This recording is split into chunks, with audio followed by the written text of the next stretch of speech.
কেন আপনি ওকে বেছে নিলেন? কেন? রাজনীতি নয়, দেশোদ্ধারও নয়। সাম্প্রতিক সময়ে এটাই বোধহয় কংগ্রেসের সবথেকে বড় প্রশ্ন ছিল।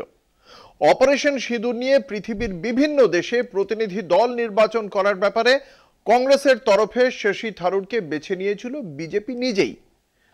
হ্যাঁ, রাহুল গান্ধীর পাঠানো তালিকা পুরোপুরি বাতিল করেই, আর তাতেই বেদম চটেছে কংগ্রেস।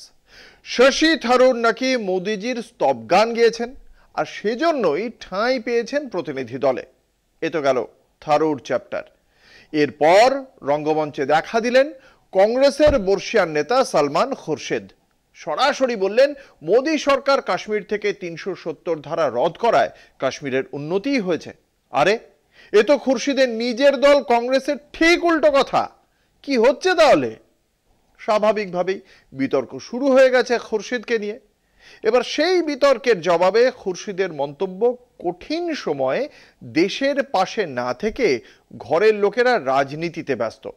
শশী থারুরকে নিয়ে বিজেপি কংগ্রেসকে খোঁচা মারলেও থারুর নিজে কিন্তু মুখ খোলেননি। সব মিলিয়ে গন্ডগোলে কংগ্রেস। দুজনেই সর্বভারতীয় স্তরে কংগ্রেসের পরিচিত মুখ। সালমান খুরশিদ পেশা আইনজীবী, মনমোহন সিং জামানায় কেন্দ্রের বিদেশ ও আইনের মতো দুটি গুরুত্বপূর্ণ মন্ত্রক সামলেছেন। এআইসিসির অন্যতম সংখ্যালঘু প্রতিনিধি সালমান খুরশিদ ভারতীয় কূটনৈতিক দৌত্যের অংশীদার হিসেবে সম্প্রতি মালয়েশিয়া সফরে গিয়ে কাশ্মীরের সংবিধানের ৩৭০ ধারা অবলুপ্তির পরোক্ষ প্রশংসা করেন। তিনি বলেন, জম্মু কাশ্মীরের বিশেষ মর্যাদা বাতিল হওয়ায় তাকে ভারতের মূল ভূখণ্ডের অংশ বলে ভাবতে সুবিধা হয়। উপত্যকায় বিধানসভা নির্বাচন নির্বিঘ্নে হয়েছে, তাতে ৬৩% ভোটার অংশ নিয়েছে বললেও উল্লেখ করেন তিনি। খুরশিদের ওই মন্তব্যে বেজায় চাপে পড়েছিল কংগ্রেস, কেননা ৩৭০ ধারা অবলুপ্তির বিরুদ্ধে নীতিগতভাবে বিরোধিতা করে এসেছে কংগ্রেস। এমনকি জম্মু কাশ্মীরকে কেন্দ্রশাসিত অঞ্চল ঘোষণার তীব্র বিরোধী ছিল খুরশিদের দল।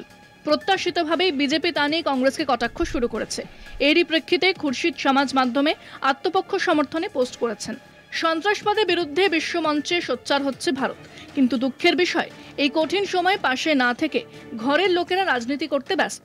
দেশপ্রেমিক হওয়া কি এতটাই কঠিন? সাংবাদিকরা তার মন্তব্যে বিতর্কের প্রসঙ্গ তুলে প্রতিক্রিয়া চান। জবাবে খুরশিদ বলেন, অনেকেরই প্রশ্ন, আপনি বিজেপি নেতাদের সঙ্গে কি করছেন?